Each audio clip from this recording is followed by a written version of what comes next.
Hello friends, welcome back to this new video. Today's topic is how to calculate sales target versus achievement percentage and growth over the last year percentage in Microsoft Excel.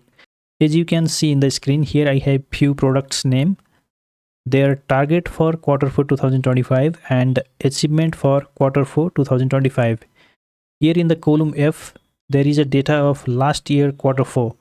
Based on this information, here I need to calculate the target versus achievement percent, and here I need to calculate the growth over last year percent.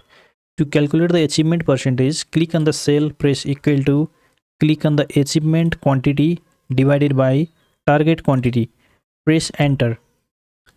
Click on this result, then convert this into percentage by clicking on this percentage symbol in the home tab. This is the achievement percentage. Now you can drag this formula down for other products. Next, for the growth over last year, the formula is click on the cell, press equal to, click on the achievement value divided by the last year Q4 value minus 1. Press enter. Click on the result, then change this to percentage formatting by clicking on the percentage symbol. Drag the formula down for other products. So this is how you can calculate the sales target versus achievement percentage and growth over the last year.